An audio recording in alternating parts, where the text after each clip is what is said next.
Assalamualaikum, gue Fadar Gadgetalk. Udah sekitar 1 tahunan ini kami nggak pernah rekomendasiin HP-nya Vivo untuk teman-teman, followers, ataupun subscriber. Soalnya kami nggak berani bilang HP itu worth it untuk dibeli sebelum kami cobain langsung HP-nya. Dan setelah gue coba langsung si Vivo V21 5G ini, well, gue bisa bilang HP ini worth it untuk dibeli.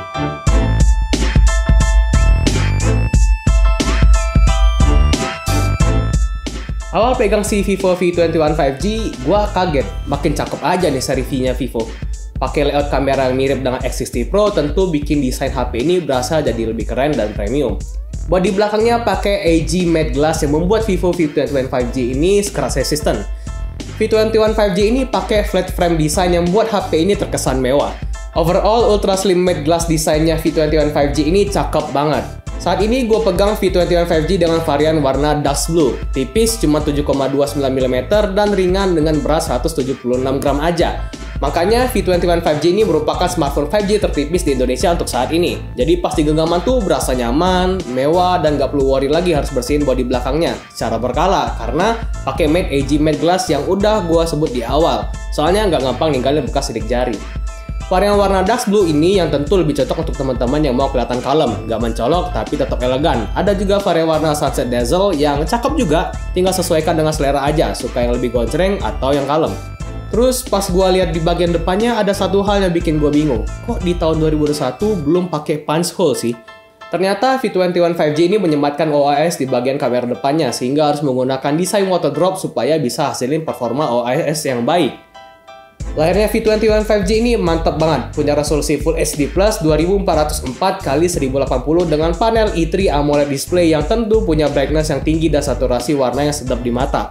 Fingerprint udah tentu di layar dan responnya cepat dan akurat. Refresh rate 90Hz yang bikin pengalaman scrolling yang lebih smooth. Ukuran layar juga pas banget, 6,44 inch, berasa nggak kegedean atau nggak kecilan. Jadi dipakai dengan satu tangan berasa nyaman banget, dan overall kualitas layarnya udah enak banget dipakai untuk nikmatin konten kayak di Netflix ataupun sekedar YouTubean. Yang bikin gue penasaran sama HP ini tuh performanya. Soalnya Vivo V21 5G ini pakai combo SoC MediaTek Dimensity 800U 766 8GB plus 3GB extended RAM dan storage 128GB. Terlebih lagi, Vivo V21 5G ini udah support 5G dual mode dengan klaim memiliki koneksi 5G yang lebih kuat dari 5G biasa. Nah, gue baru ini nyobain SoC MediaTek seri 800U. Apakah panas? Ataukah gak stabil? Ataukah adem? Well, kita buktiin. Setelah gue cobain sendiri performanya, oke loh. Skor Antutunya dapat 378 ribuan. Dan di pemakaian sehari-hari hasilnya oke juga. Buka tutup aplikasi ngebut, multitasking di banyak aplikasi tentu bisa. RAM-nya 8GB. Kalau kalian multitasker yang super berat juga nyantai aja. Bisa pakai fitur extended RAM yang bisa ngambil internal storage 3GB dan difungsikan sebagai RAM tambahan. Jadi totalnya 11GB. Udah hampir kayak flagship kan?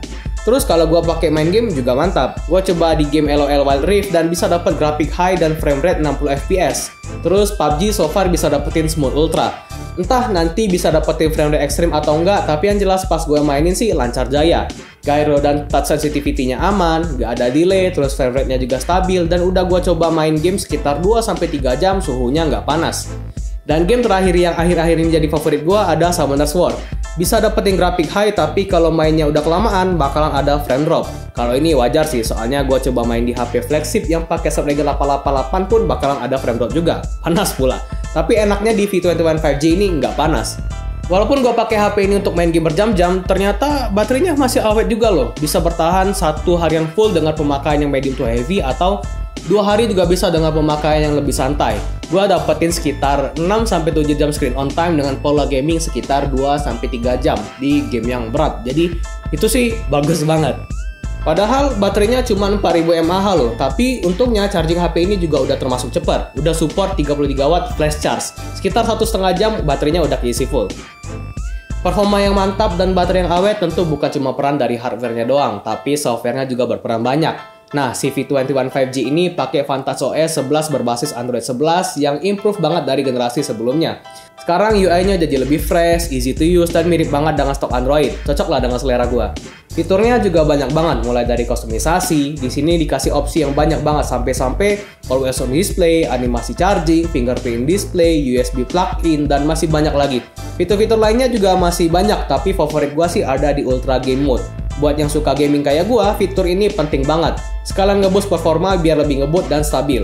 Notifikasi yang ganggu juga bakalan diblok semua, jadi kita bisa lebih fokus main game. Ada juga fitur yang nggak semua HP punya nih, yaitu NFC Multifunction. Selain dipakai untuk top up e-money ataupun pembayaran secara digital, NFC Multifunction ini ada fungsi lainnya juga loh. Bisa dipakai sebagai duplikat akses card apartemen ataupun smart door. Jadi kalau kelupaan bawa akses card, nggak ribet lagi kan. Next, kamera. Sektor yang dibanggain banget sama Vivo sampai mereka namain Dual OIS Night Camera. Spesifikasinya sih termasuk gokil di kelasnya.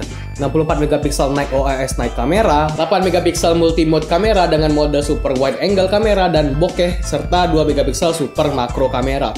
Menurut mata gua sih hasilnya udah oke banget di kelasnya. Detailnya tajam, warnanya akurat sama kayak yang mata gua lihat. Dynamic range-nya juga oke, nggak lebay, dan nggak jomplang antara lensa utama dan lensa ultrawide-nya. Nice.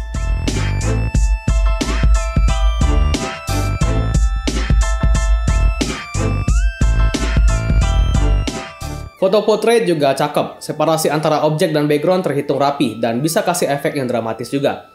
Terus foto low light atau di kondisi yang gelap juga oke nih. Tanpa night mode sih udah oke, tapi kalau mau hasilnya dapetin detail yang lebih tajam dan hasil yang lebih oke, pakai aja night mode-nya. Kita zoom aja, detailnya tuh masih kelihatan tajam loh, berkat OIS-nya nih. Lensa ultrawide-nya pun masih asik dipakai di kondisi gelap, asalkan pakai mode night mode ya. Nah, kalau kamera depannya hasilnya juga gak kecewain kayak kamera belakangnya. 44 megapiksel OIS Super Night Selfie-nya goks cuy.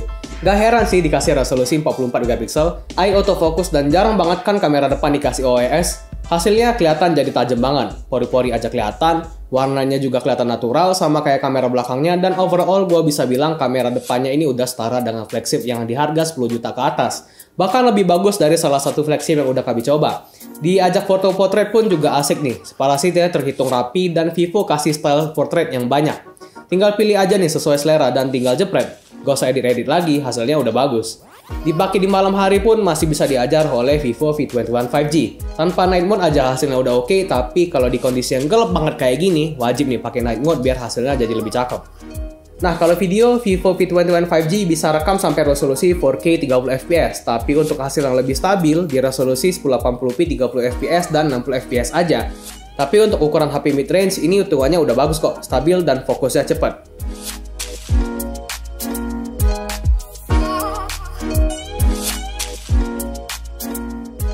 Tes kamera depannya di resolusi 4K. Ini viewing angle-nya luas banget, tangan gua belum mentok kalau mau mentokin kayak gini. Oh, enak banget buat vlogging ya. Gimana menurut kalian? Tes kamera depannya V21 5G di resolusi 1080p. Tadi gua udah coba 4K tapi kurang stabil. Tapi enaknya di resolusi 1080p walaupun nggak bisa setting frame rate, ini stabil dan viewing angle-nya luas banget. Biasanya kan kalau HP itu mentok. Jadi ini luas, kalau gua mentokin, oh lebih luas lagi jadi lebih enak buat vlogging. Terus juga stabil loh. Mantap sih ini. Keren banget. Terus ada mode juga dual view video. Jadi misalkan emak-emak nih, kalau misalkan mau bahas tanaman gitu kan kayak gini tuh. Di kamera depannya langsung record barengan sama kamera belakangnya. Jadi kan nggak usah shoot kamera depan, kamera belakang lagi, langsung aja kayak gini. Tanpa perlu edit-edit lagi. Mantap. Terakhir nih harganya. Pas video ini dibuat, gua belum dapat harga fix dari HP ini, cuman dapat kisaran ya sekitar 5 juta. Dan di harga segitu apakah worth it untuk dibeli? Well, menurut gua iya banget. Soalnya HP ini udah kayak paket lengkap. Desainnya cakep, tipis dan ringan, layar udah oke, i3 AMOLED display dengan refresh rate 90Hz, performanya juga nggak ngecewain, diajak main game berat udah bisa, dan udah support 5G dual mode juga yang gua udah bilang di awal, punya klaim yang memiliki koneksi 5G lebih kuat daripada 5G biasa. Jadi lebih future proof untuk kedepannya. Terus kamera depan belakangnya juga cakep, bisa banget diandalkan untuk foto ataupun video. Baterai awet dan chargingnya juga pakai 33 watt flash charge, jadi ngebut. Terus pasti kalau mending mau bilang mending HP ini dibandingkan Vivo V21 5G. Well, gue bisa bilang setiap HP tuh punya ciri khas masing-masing dan Vivo kasih terobosan dual OIS di kameranya. Jadi ya ada kelebihan masing-masing lah dan itu yang nggak didapetin oleh si kompetitor lain. Belum lagi user experience yang ditawarkan oleh V21 5G ini bikin nyaman, UI-nya fresh dan gak ada iklannya. Cuma gue berharap Vivo V21 5G ini menggunakan punch hole biar nggak kayak desain HP V sebelumnya. Tapi kayak yang gue bilang di awal, OIS yang disematkan di kamera depan Vivo V21 5G berfungsi lebih baik dengan model water drop. Overall, Vivo V21 5G ini udah bagus banget. Oke, segitu aja video review untuk Vivo V21 5G ini. Kalau misalkan teman-teman mau langsung pre-order, boleh banget langsung dari tanggal 24 sampai 29. Linknya gua taruh di kolom deskripsi dan info lengkapnya juga gua taruh di situ. Terus kalau misalkan teman-teman punya pertanyaan soal HP ini, boleh banget komen di bawah. Nanti kita bisa sharing bareng-bareng. Dan kalau misalkan teman-teman mau support kita, target kita sih tahun ini 100.000 subscriber ya. Bisa ya? Bisa. Tapi nggak pakai bisa ya. Segitu aja video kali ini dan gua Farid. Bye.